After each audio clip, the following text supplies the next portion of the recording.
Here. Good morning, sir. How are you? Good, thank you. I'm a bit concerned though, Brett. I can see the little bar heater in the corner. You've just announced it's 10 degrees and you've got the bar heater still cranking there in the corner. See, it's really nice because Richard's in from 3 a.m. in the morning and he goes around to all of our heaters and he turns them all on. Now, this was when before our air conditioning wasn't working for some moment of time, and it used to be really freezing, especially during winter. So I come in now. Can't you see I'm sweating under the armpits? I'm not sure if that's a good look or not. So Richard's personally responsible for climate change. That's right, especially inside the office. But we appreciate it during those really cool. We can turn it off if it's too warm, by the way, because you're just about to get hot under the collar. You had some online auctions for Keswick Estate and went really well. Yeah, they did. Look, I would have liked to have sold all of them, obviously. This is the first time council has tried selling a whole range of blocks of land via auction. We've sold individual blocks before when there's been one-off blocks, say a duplex block, dual occupancy block before. We've sold those one-off, but this is the first time we've had a whole bunch of blocks. So we've got 52 we're selling altogether. 17 went under the hammer last Friday. Now, I would have liked to have seen all 17 sold. 11 of those 17 sold, and obviously the other 6 didn't meet the reserve. The reserve is obviously confidential, so that's gone through a council resolution to get to that point where we've got a reserve price on those. But to see 11 of those 17 sell, and they sold at good prices. And I suppose the way you find out exactly what something is worth is to go via auction. So we'll learn from that, and we'll learn whether we might need to adjust that reserve price that we've got there at the moment. And probably the other bit of feedback we got was the process to register, because we had both a physical and online auction working simultaneously, so people could bid from wherever they were in the world or sitting there physically in the room. There was a certain registration process you had to go through, and some of the feedback was that was a little bit clunky, a bit onerous. We needed a number of forms of ID. We needed to really make sure that people were legitimate in terms of the process there for them to be bidding on blocks of land. So that was some of the feedback. So we'll see if we can refine that process before this Friday when the second lot go up. All right, two-pointer question just about Keswick Estate. Those blocks that didn't sell, what happens to those? Second question, council also resolved not to sell more than one to an entity. How did you make sure, or is it two to an entity? How did you make sure that didn't happen? Yeah, and that was part of that process with the registration, so that if you came along and said, Brett Murray here, I want to sell, we had to make sure that you were Brett Murray. So there were forms of ID, etc. So you couldn't then have someone pretend to be another person even though you're still Brett Murray. And the same with companies. So there were processes there in place, because it wasn't just about a company, it was about company or related entities. So we didn't want someone to come along and snatch up all 52 or all 17 last Friday. So that probably made it a little bit more onerous to make sure that we were satisfying that condition. That was a resolution of council. And as you would know, that once council resolves something, once there's a resolution there, the staff have to carry that out. They can't just decide that, oh, that's a silly thing from council, I won't worry about it. The staff, even if they think it's a great idea or a silly idea, they've got to carry out the resolutions of council. So they had to make sure they put every step in place to make sure that no person, no entity, no related entities could buy more than 2 blocks of land. So that was part of that process. And so the other part is, the other question you asked then was, what happens to those other 6? Now at this stage, we had the first auction on Friday. There's another auction for another 17 blocks this Friday, and then the following Friday, there'll be another auction for 18 blocks of land. Now we'll have to work out, council will have to work out what to do with those. They may go at the last auction, for example, and do a super auction. They may go this Friday at another auction. We'll have to resolve exactly what to do with those. Obviously, there were people who got very close to the reserve price and didn't quite make it there. So there was an ability for the auctioneer on the day and the staff to negotiate with those people that got close to a price. So there was that potential there, but then we'll have to work out what we do with those other 6 there that didn't sell. Matt, some people might be critical of, council going into the real estate division, I suppose. What's the purpose of Keswick Estate and the lots, and where does that money go quickly to help out across the Dubbo region? Yeah, so there's an interesting process there, Brett. Over the years that we've been involved in land development, it's been all my time on council. In fact, that land at Keswick we bought back in the 70s. Yep. I've actually changed my mind a little bit about whether council should be in the real estate market or not in the real estate market. We are competing with other developers. Now we've got to make sure that our real estate division of council doesn't just knock on the door to the people in the development division and say, look, can you make this go through a bit quicker than those other developers, please, because we're council. So we've got to keep that separation there, which I think we do a very good job of doing that. But over the years, sometimes I've said, maybe we should just sell all the parcels of land we've got to developers out there and let the market decide. There's other times when, at the moment, for example, we really need land on the market, and so it's actually been quite good having council there to accelerate that development, because people want to come to Dubbo, people want to come and listen to Zoo FM, people want to be here in the community, but we need somewhere for them to live when they come here. So it's been good for council to be able to basically accelerate that.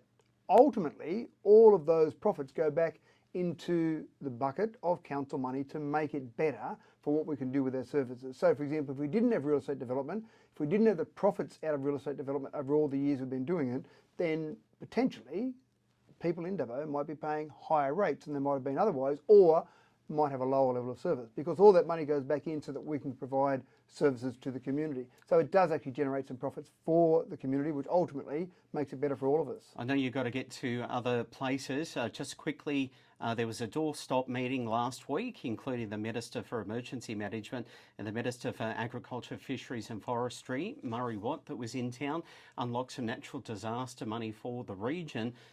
Is council ready for the next downpour? Because obviously we've got anywhere between 50 to 70 mil in the forecast this week. It's very hard to say that you're ready for any of this at the moment, Brett. Obviously, we've got more rain forecast all the way through to December. We've got our local emergency management committee, which has got people like the SES and the police and obviously council staff in there. And you're trying to make decisions as best you can about what happened. I think we did an exceptional job when we had to close Sarisia. We closed that down, communicated to the community. Zoo FM was an important part of that, thank you very much.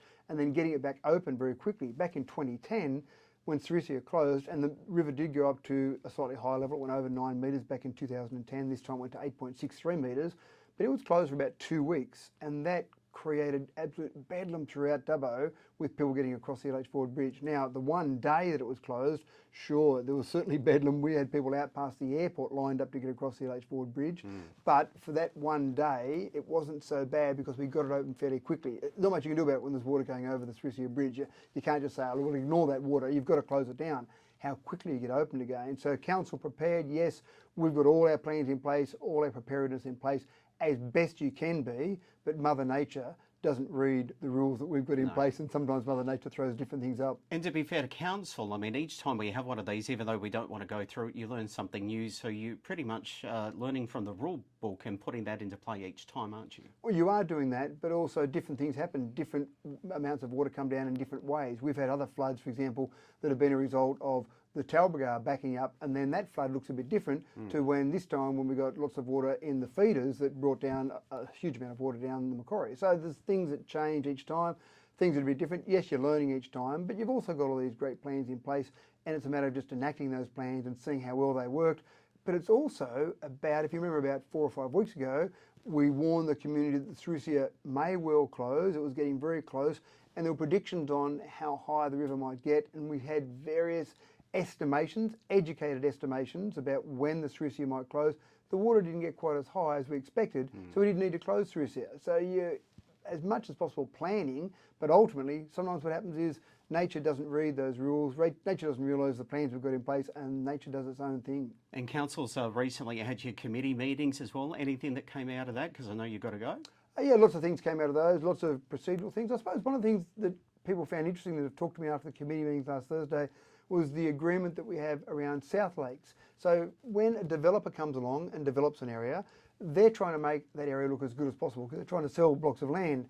At the end of that process, at some point in the future, that land is all handed over to council to maintain. So there might be beautiful parks, there might be footpaths, etc., that are all part of that process for selling a development.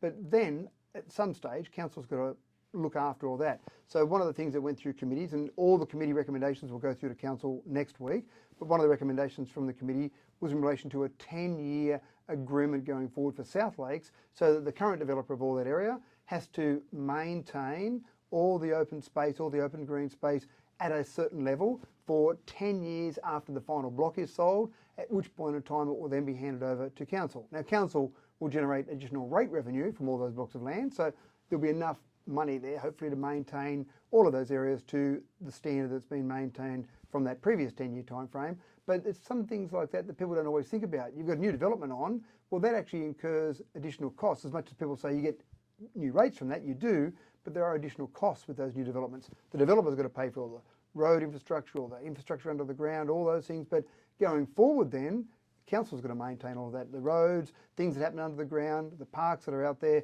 But it's good when you've got those formal agreements in place, which we tend to do with developers, put those formal agreements in place. Is this new, or have you done this before? And we've done this before. The 10 years mightn't always be the same time frame, but we've always had some sort of process where we want developers to do things to a certain level, and this probably formalised it. Maybe it hasn't been as formal with every development that's occurred in the past, and certainly maybe not for that same length of time. But the idea is that we don't want to incur that cost factor onto council immediately, which ultimately is a cost, additional cost to the entire community. We want to make sure that the developer, generating some money out of that, is contributing to the community first before it becomes a council responsibility. How was the developer with that? Look, the process has gone through that discussion and gotten to that point where we brought it to council. So obviously, from any perspective, a developer is going to say, I'd rather have fewer costs rather than more costs. From council, we're the same. We want fewer costs rather than more costs. But this particular agreement, the developer was on board with it and realised that as part of that development, it's the best thing for the community. So, look, I don't think any real major problems there from that perspective. Dubbo Region Mayor Matt Deakerson, we better let you get on your bike, no pun intended. Have a good week and we'll talk soon. Thanks, Brett. Here at 2FM, we'll continue with the Kings of Leon now.